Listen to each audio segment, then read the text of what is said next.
For our third episode, we will explore the culturally responsive wraparound student support services that administrators use to support racially minoritized student populations on community college campuses.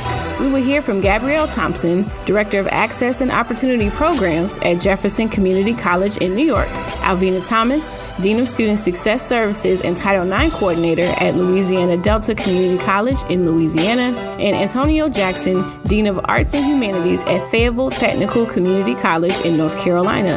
I was also joined by my colleague, Mr. Coven Georges Jr., a graduate research assistant in the Office of Community College Research and Leadership, for an insightful and engaging discussion about the critical role that administrators play in creating campus spaces and services that reflect the needs of racially minoritized student populations.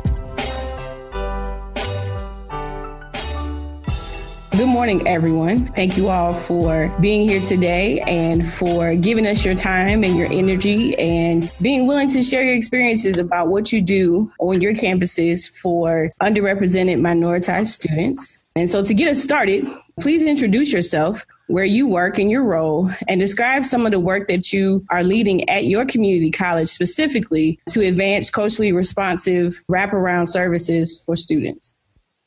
Hi, my name is Gabrielle Thompson, and I work at SUNY Jefferson in Watertown, New York. I have been working with TRIO Student Support Services for about 12 years. And recently we reorganized in the institution where we had additional grant programs brought to the institution, and therefore they were all directly targeting specific populations. And so we reorganized so all of those specific grant student support programs fall directly under me. So we have TRIO Student Support Services.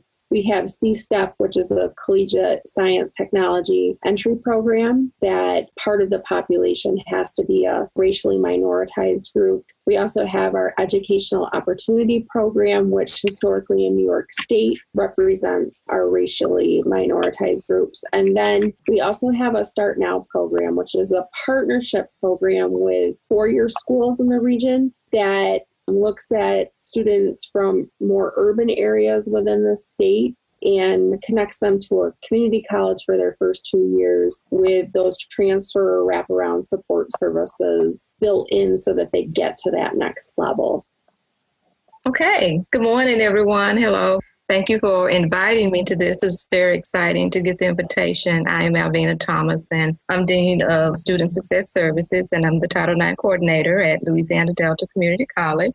We have 8 campuses throughout Northeast Louisiana. We have a diverse population of students with academic programs, technical programs, and adult education.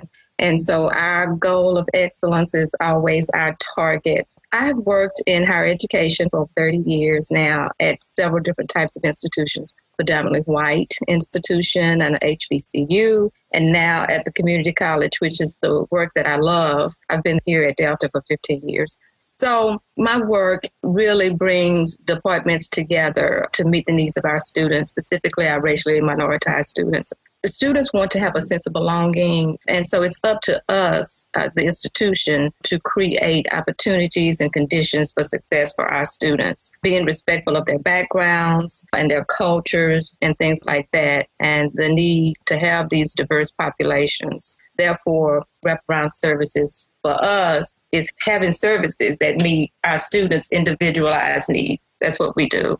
And I've led quite a few things for our institution. One, I led a team of individuals, academic and student services, where we wrote a grant and received our Veterans Upward Bound grant. And I think that has been very significant for us in helping our veteran students. We've created both academic, again, and student services we call Lunch and Learns. And that gives us an opportunity to reach out to students and give them specific information and serve lunch to them. For about 3 years, we've had these Lunch and Learns and different topics such as mental illnesses. And then specifically, we also talk about math anxiety and students being able to get beyond the anxiety of taking math and passing math courses. And we saw in looking at our data that many of our minority students, especially our Black male students, are ones that are coming in and having to take those developmental courses, especially in math. And so we have a program there where we have combined some of our math courses to get them through those developmental math courses quicker,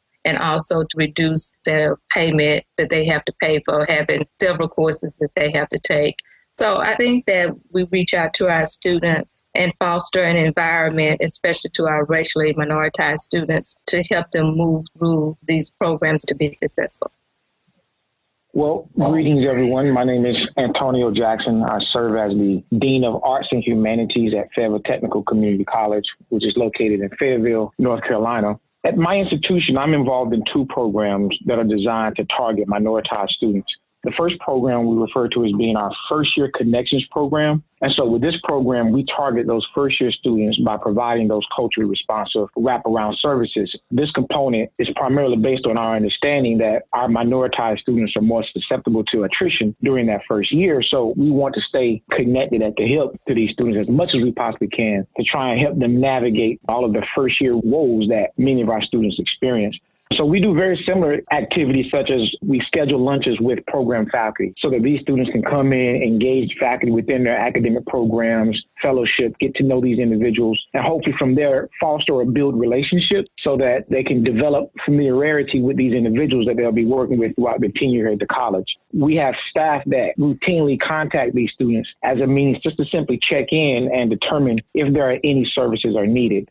Our goal is to create inescapable opportunities because we recognize that students have a tendency not to do optional. And we've heard that quoted before. But many times a student might have academic or even non-academic issues, but they'll fail to reach out for help. So our goal is to stay in constant communication and contact with the students and not wait until they do finally decide to reach out. And in some cases, it's a tad bit too late to be able to redirect or to employ whatever resources that are necessary to help the student address the challenge. So that's the purpose of our First Year Connections program. And then the other component is what we refer to as our YES program, which stands for You, Effort, and Success. And this particular program only targets minoritized males.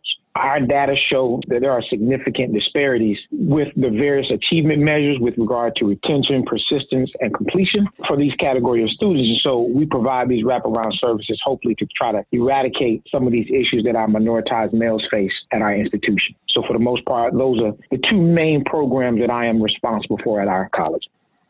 Well, thank you, everyone, for those wonderful introductions. And it sounds like you all have some very interesting yet important roles at your institutions. And so flowing with everything that you all have said about your experiences on your campuses and experiences in higher ed in general, what do successful, culturally responsive wraparound student support services look like? And what are some key elements or factors that are critical to providing strong, culturally responsive wraparound student support services? And could you give us some examples? This is Gabrielle again. I think what you need to do primarily when you're looking at what strong wraparound support services look like is involve your students in exploring and defining what that means. And a student voice in this area is extremely crucial. An example of this would be our hours of availability within our direct service department. So because we're professional staff and faculty members, we all have this idea of working an 8 to 4 schedule or a 9 to 5 schedule. Well, students, and primarily students that are living on residence halls, don't necessarily keep to that schedule. And so offering evening, weekend hours is something that we've chosen to explore. And we've also kind of incentivized that, offering free meals during that time to assist us with getting more student traffic in the area and spreading the word too. Another important factor would be connections to the community, your local community, and things that are important in your local community. This summer, during our EOP Summer Institute, The students that we bring in primarily are from out of our area and from a more urban setting than what Watertown is. And so we made intentional connections with some of our local, more successful non-for-profits so that students could see what opportunities were here for them to volunteer and connect with. And that ties to the next point of tying in service learning projects to tie them into the community. Our local SPCA constantly calling for volunteers. And our students were very receptive to going over and giving volunteer hours. We actually have a couple that have carried on through this fall semester in which they are doing volunteer hours on a more regular scheduled basis. So that's been very important. At our institution, our biggest groups that we tend to lose are African American males and our Latino males. So we look at those groups. Most recently, a Men of Excellence in Tennessee, we were allowed to nominate 3 students. 2 of our African American male students were chosen for that program, and they'll be going later on this month. It's a great opportunity, and their families can attend as well. So involving that family group for them, they otherwise wouldn't have had that opportunity, has been really important. And when they see that we're investing in them at this level, they want to make you proud. They want to stay and they want to be retained students. Maybe that's not what they're thinking in their head that, hey, I'm going to be a retained student, but they're thinking, these people care about me and I want to stay on this campus and make these folks proud. I think if you have any sort of faction of student employment within your service area, you need to make sure that your student employment force reflects the student body that you're trying to affect. If you're really trying to make an effort in increasing the retention rates and the student success of, let's say, African American males, then you really need to have African American males working in your area with these students so that they can make those relatable connections. This is Alvina. We found that for us, the way to reach our students is to go to our students. So as I mentioned before, we have 8 campuses, and one of the things that our team does is to reach our students and foster racial equity by visiting the classrooms and the campuses and talking to these students and letting them know where the services are, because we may be able to say we have services, advertise the services, but then if students do not know where to go to see us and reach us to get the services that they need, I think it's very important that we take the message to the students. And that's what we do. We have a team of people that includes people from Student Government Association that talks about Student Government Association, from all of our offices for career services, as well as counseling and disability services. And I talk to them as well as about Title IX and equity-driven information about a 504 and things like that. And we found that the students are just floored that we have all of this at the college, and we're ready to share with them and help them. As I said, helping students individually is the key for us. And I think that hiring individuals that have certain behavior attributes is very important when we're hiring people, because the students do want to see someone that looks like them, to know that, yes, you can be successful. Yes, there are jobs out there where I fit in, but hiring individuals that have, as I said, behavioral attributes that can be persuasive for students and to help them to understand something they're going through and how they can move through, that is very important. And we, as I said before, with our career fairs, we've divided those career fairs into those where we could connect to the workforce development, because we think that is extremely important as well for those specific programs. And along with career fairs, we have the resource fairs where we connect with the community, and we have community representatives who actually come out, meet with our students, and let them know the different types of resources that are available within the community and how they can get resources that way as well. So again, I think as we've talked about the one-on-one as much as we can with our students, I think these different types of programs and activities that we have for our students, and then going out within the community and bringing those resources into our students, is extremely important for our wraparound services.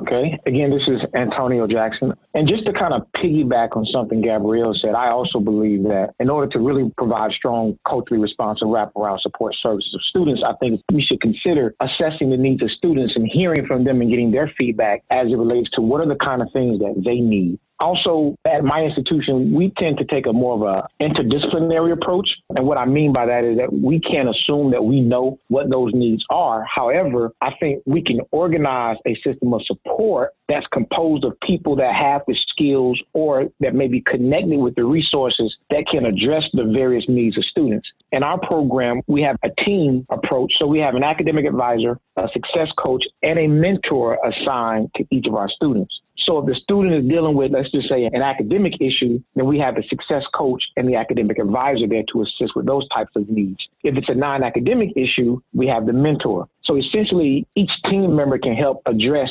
multiple areas of concern.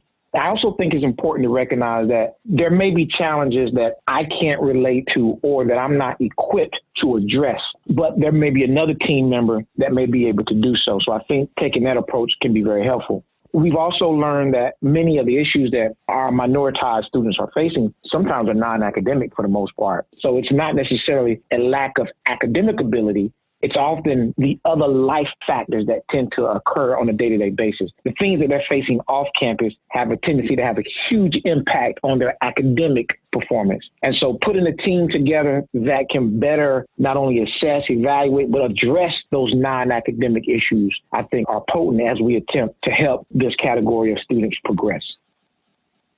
The student demographics for higher education are changing and diversifying at alarming rates. Within the past decade, we have seen an increased amount of students of color matriculating to college, particularly at two-year institutions. Students of color are also entering higher education with multiple intersecting social identities that are even further minoritized. For example, students of color who are differently abled, part of the LGBT plus community, adult learners, etc. This has resulted in a demand for faculty and staff that are sensitive to the needs of these students, both physically and mentally. How does your department strive to equitably meet the needs of students with these intersecting identities and provide services that are culturally responsive so that they feel a sense of belonging?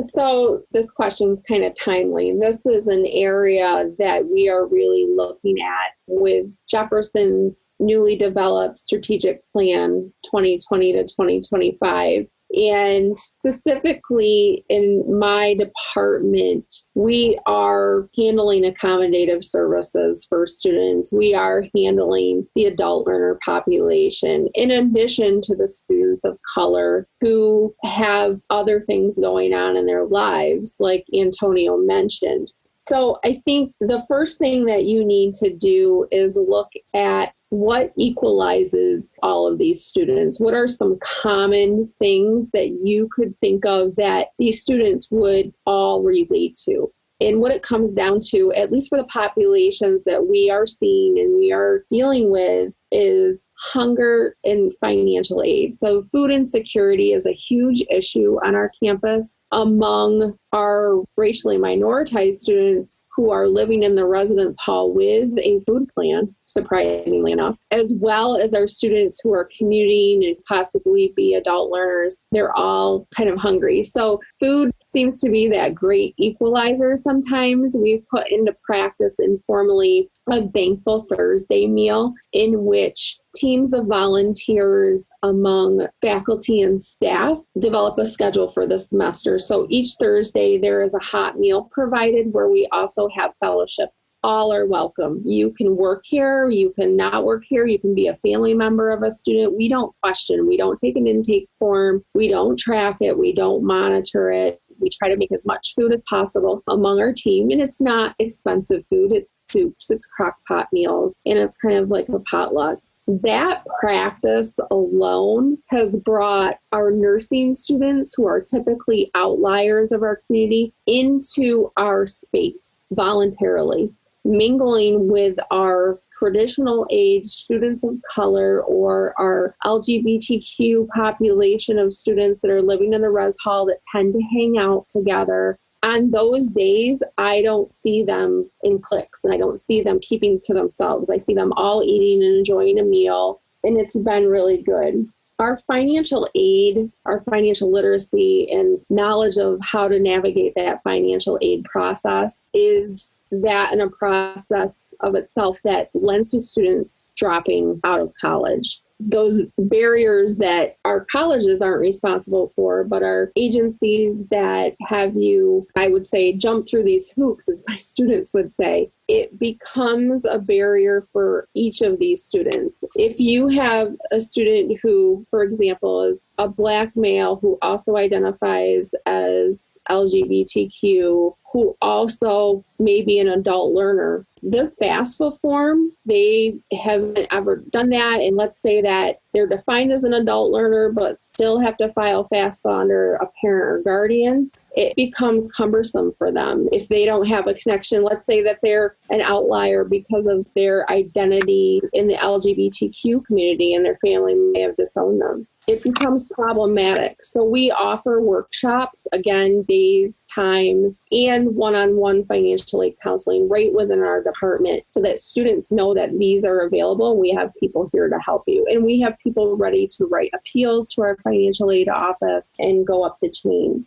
And I think the last thing that we haven't wanted to address, but I've brought up the topic, is the other equalizer are relationship problems. Students have relationship problems regardless of who they are, and that could be a relationship problem with a significant other or a parent, and creating a safe space where they feel comfortable talking about those problems that could prevent them from coming to class the next day, again, shows that they belong and they matter and they're important to you as a staff member. So I think that that's really important. And to go back on what Alvina mentioned about hiring a workforce that is representative of those students is also important. We are in a not as urban place in New York State as some people like to think. So we don't necessarily attract a highly diversified workforce in this area. But you have to look at where you're putting these job ads out and kind of take a targeted approach with those available positions as they come open in your institution as well. This is Alvina again. Quite interesting as we all are sitting here talking, and we are from around the country, different areas, but we seem to have the same concerns and the same types of things going on with our students. And through the creation of some of our clubs and organizations, we have been able to reach out to students with multiple social identities. And we're really taking a harder look at what we are doing that would be able to assist our students and support them in these areas. And again, through our clubs and organizations, one of the biggest club now that we have on our campus is our anime club, because with that club, students of any race, nationality, gender, have been joining this club and they are connecting with each other. And it's just exciting to see this happen because we have not always had this happen on our campus. And so this particular club also won an award on a state level for the work that they're doing within the organization. And we chartered the National Society for Leadership and Success because we want to show our students they can be leaders. And we have found, too, with this organization, it's just really amazing that we're getting these students and they are coming to talk about their experiences. And I think the more that we talk with students and hear from them and hear what they are saying, we can be relevant in the things that we're doing to help them. Recently, looking at our data, we noticed, and I did mention this before, but again, I think it's worth mentioning that our Black male student population was not advancing in receiving associate degrees. And so now we're moving toward having a Black male initiative. And that Black male initiative consists of all Black males, no matter what their social identity is or anything like that. So I think that when we help our students and listen to our students, they go out and tell other students. Our students are different in that some of them have families and jobs and non-traditional students and things of that nature. So we have a mixture of them all. And we also see that the programs within the counseling center, we are able to reach out and touch our students. One comes to mind, a program that is with domestic violence. And that touches all aspects. We've had male-on-male domestic violence, and to actually being able to help these students move through those processes have been a good thing for us, but it's also teaching us that we need to do more and reach out more to the students.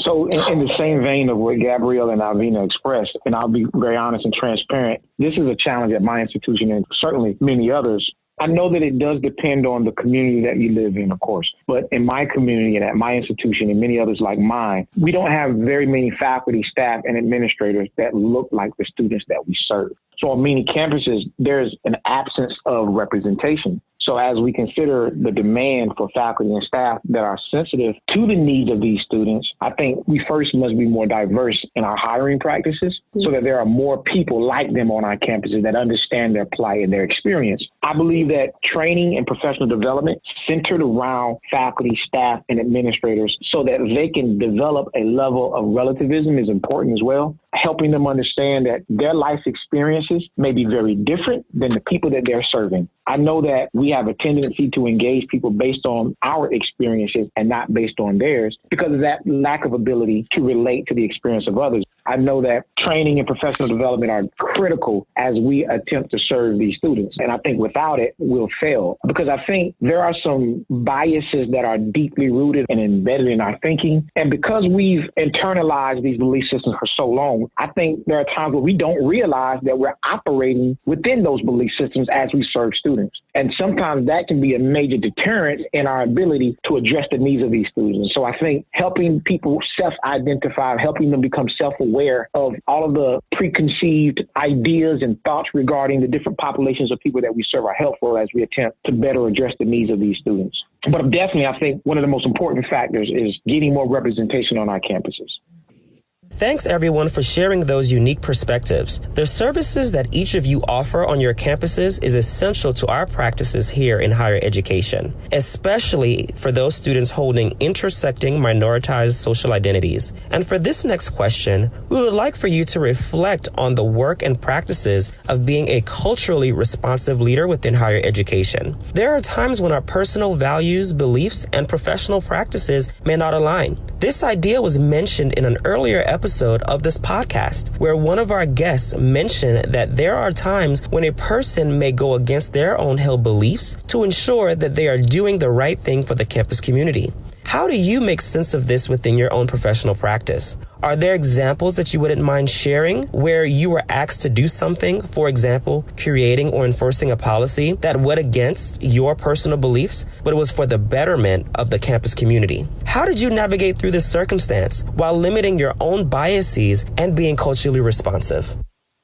So in my professional career, I tend to look at a lot of data. And I think institutions overall, you're making data-driven, data-informed decisions. And in doing that, sometimes you can make a good practice almost clinical in nature and kind of cold and isolating for the students you're serving. So there are a lot of times that we have programming or we're meeting students' needs in which I want to gather as much data as possible. The institution needs it. We know that we need it because we can talk in circles all day long about anecdotal evidence. But at the end of the day, we've got to find a way to assess certain data. So an example that I was thinking about, one in which we blended a bunch of service departments under my leadership, was our department has just a walk-in feel. We have our own computer lab within our department, our own study area. There is a book lending library, a school supply closet, and then we're soon going to move the campus food pantry over to my area. So there's little study nooks and other spaces. And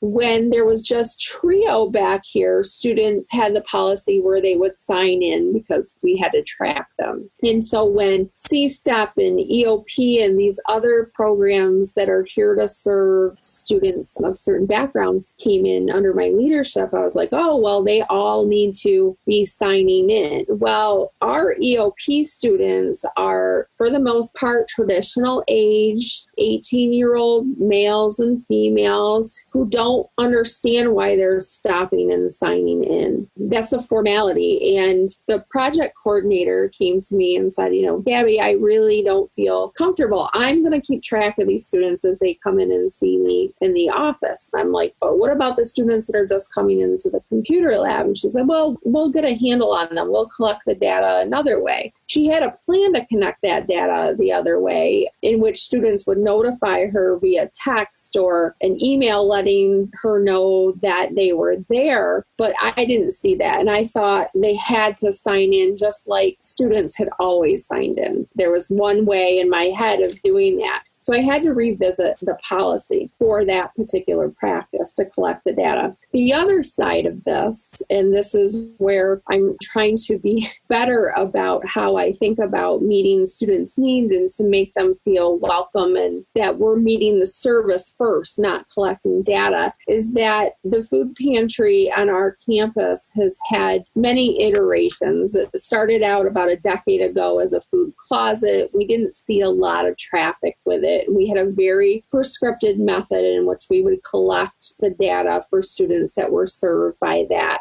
In addition, there were qualifiers set up for the students that were utilizing the food pantries. It was almost like they had to provide paperwork so that they demonstrated a need. There were some decisions made on our campus recently in which it wasn't feasible for our food pantry to live where it did any longer. And with some other campus partners and our human services academic program in which we would employ student interns to run our food pantry, we have agreed to move that over into our department. We're really excited about it, but I knew the first thing that we needed to do was look at the process in which students were going to utilize our food pantry. Were we going to make them apply? Were we going to make them give us a whole one-sided sheet of information? Or were we just going to allow them to access the food pantry? That also includes toiletry and laundry supply items. And I made a decision that I didn't believe that we needed to collect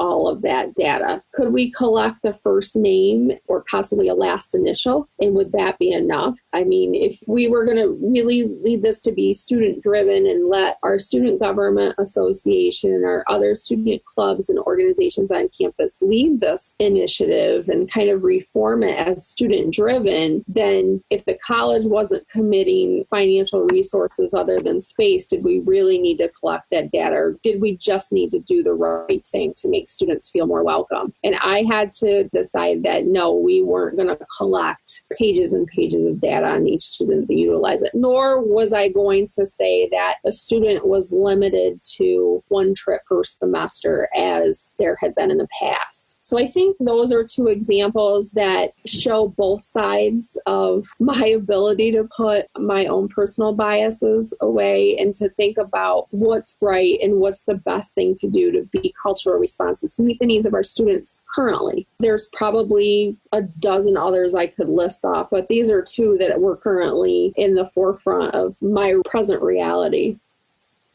Okay, this is Alvina. Looking at the question, I really had to give it some thought. But one thing that really came to mind that I wanted to share is I've worked with financial aid for a long time. And at LDCC, we are space limited, but we are busting out the seams with students. So the decision was made to move our financial aid office into what we call a one-stop. And I thought it was a good idea. But then on the other hand, my heart was really to help these students with the financial aid process, because we find that that is where a lot of the barriers come in for them being able to complete school, is not having the finances to do so. Also, we found that students, their questions that they had about financial aid also connected with the admissions office, also it connected with enrollment services. So it was a good thing to move it, but I just struggle with the space issue because we have a good bit of students with financial aid and have financial aid questions. And I wondered whether or not we would be able to service the students effectively in the small area that they were going to be moved to.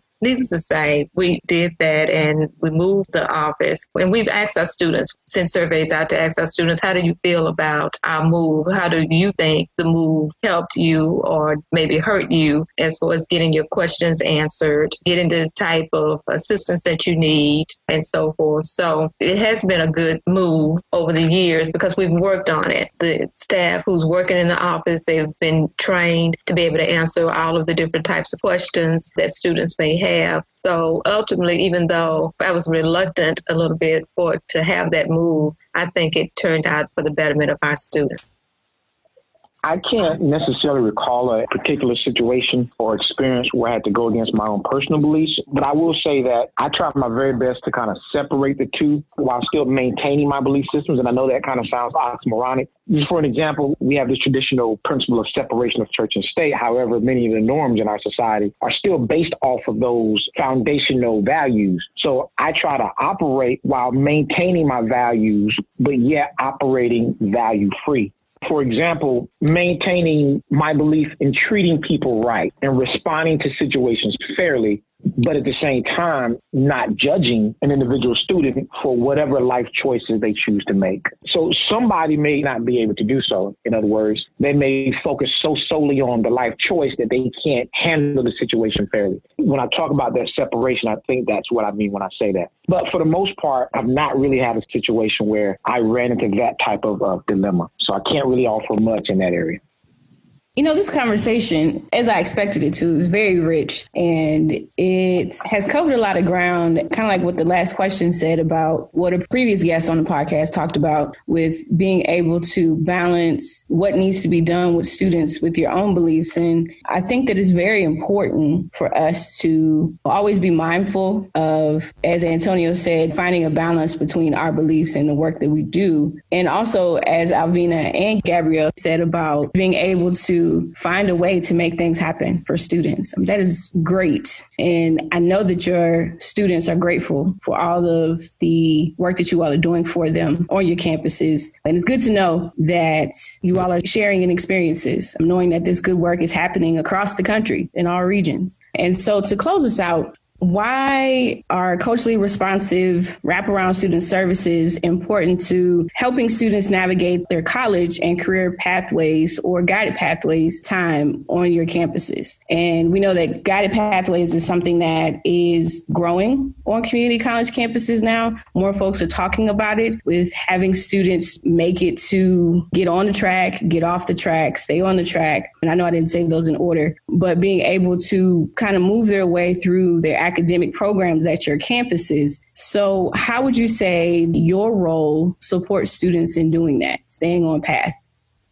This is an extremely timely question for us as well. We just found out Monday that our institution is receiving a Title III grant for the next 5 years. And the key component of this Title III competition for us was our integration of guided pathways on our campus. That being said, it also was a key component in our strategic plan that we spent the last year working on. And so when you are working on a strategic plan for an institution, regardless of the size, for more than 365 days, and then you throw that work into a competitive grant like Title III, you spend a lot of time looking at, why are we doing this? Why is this important? And what should we be focusing on in these areas? And I think the number one response for me would be, we do this because relationships are important to our students. It's good culturally responsive practice because students need to feel connected and they need to feel like they belong. If they don't, they're not going to invest in exploring this pathway with you. If you start out from the beginning, from the time that they're a prospective student, and show a holistic approach to their education, they're going to invest back. They're going to trust the institution. They're going to trust the folks that they're communicating with at the institution. And they're going to respect the fact that they believe you, that you're authentic in your motivation for helping them. The number one thing that my students have told me over the years is that we realize that you don't get commission based on whether or not we graduate. You do this work because we can tell that you want us to succeed. And I think that wraparound student support services that incorporate all the things that could potentially affect positive or negative a student's success in college, and place that within a department or within a program or even within your college campus, at least that you identify that and recognize that and deal with it for the student. They'll feel that and they'll invest back. Are you going to catch all of them? Never. But are you going to get a vast majority of them? Even if they stop out, what is the likelihood of them returning a year or two later and looking up the person that they felt a connection to? I think that that is most important and why these efforts are so important to us. I would say as far as getting to know folks like Alvina and Antonio and to know that the work that we are doing on our community college campuses to affect these items that we've discussed today, that we aren't alone, because sometimes this work can feel very isolating and very daunting. And you go home at the end of the day sometimes and you think, wow, I didn't really make any headway today, or, oh, wow, I took 10 steps backwards. To know that there are other people doing this good work and that we now have a body of friends because of this opportunity has been huge for me professionally. It pushes me to go forward each day, to know that there are other people in other community colleges across the country that know that this is the right thing to do as well. So I said this before, but I think it's worth mentioning again because of my experience and things that I've seen over the years with our students. And I think Gabrielle has hit on this about the connection and the relationships. I think that connecting students to faculty and staff, mentors, is so important that they be able to see these different careers in action, and to see individuals who look like them that have made it to where they are. And I say this to students as we do go and visit the classroom. Where I am, have not always been. And I have had those mentors to help me. So I think the mentoring is so important when we're talking about guided pathways and careers and how students could be able to achieve professionally, and to have someone to lift them up when they need to be lifted up. And again, in these different careers that they see at the college, and to go outside of our college into the community as well, as we bring in our community partners. And those community partners also help our students with their different career choices. But then they also see that those community partners, there are people out there that also looks like them as well. And so I'm not alone. This is not in an area where there's not an opportunity for me, because it is. You just have to seek that opportunity. And as we talk about individualizing our processes and things like that for our students, we know student by students. Gabrielle said we're not going to be able to help all our students, but we talk about helping one student at a time to get them to the point of where they are successful to move from Delta Community College to whatever else that they're seeking in their career and to go professionally out the door. So this question made me think about an initiative referred to as completion by design. I think it was funded by the Gates Foundation. So we create these guided pathways to try to provide a very structured, coherent program map for students to navigate and to complete their program of study. But while you may have the developed guided pathway, it does not mean that students don't encounter obstacles throughout that path. So the Completion by Design initiative established what they call a loss and momentum framework, and it primarily addresses the various stages throughout that pathway where students might experience difficulty. So even that framework suggests that the point of connection, at the time a student shows interest to application, what are those barriers that we must address, even at that point? As a student enters their program and they begin to complete those gatekeeper courses, there are barriers that the students are going to encounter, even at that stage. And then as they progress toward completing 75% of their requirement within that pathway, there are still barriers and challenges that the student will face. And then even at that point of completion, there are going to be challenges. And so providing those culturally responsive wraparound student services critical, because we know that even throughout that guided pathway, there are going to be obstacles and challenges that student's going to face. And we have to have those services available to help that student navigate those challenges. So I think we can have as many pathways as we can possibly develop. Without those wraparound services, many students are still not going to navigate or progress toward completion without having the necessary services and assistance to make that happen. So I think it's a critical component of those pathways. Yes, I think that all of the work that you all are doing with being mindful of how you as a practitioner, but also as a administrator, you find ways to help students along, helping them to find their way. I mean, it may not be everybody, but the students that you are able to help, the ones that do recognize the services that you all are providing on campus as beneficial, I know that they are indebted, they're grateful, knowing that you all are playing the springboard for them to be able to make it to the next level if they would like to go forward after getting their AA, or even if they're just becoming a part of the workforce, but definitely being engaged on your campuses. So I say all of that to say thank you for joining us today.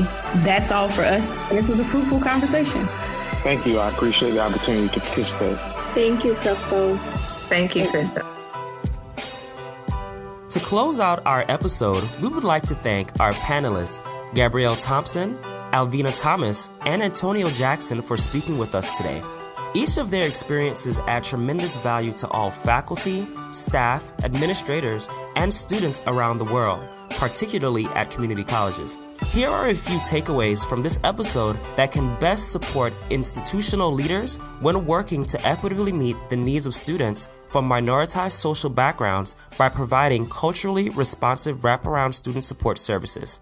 In today's episode, we've learned that students from minoritized social backgrounds are more susceptible to attrition during their first year. Therefore, it is up to us as faculty, staff, and administrators to create opportunities and conditions for student success while being respectful of their cultures and backgrounds. These environments should allow their students to feel a sense of belonging. This can be done through mentoring, relationship building, and taking a holistic approach toward their education. Students want to feel that there are folks invested in their success and ability to persist toward graduation. Without this, their chances of attrition is higher.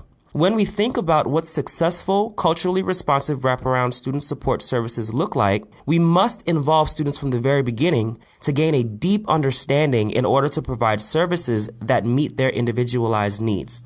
It is important for post-secondary institutions to diversify their hiring practices.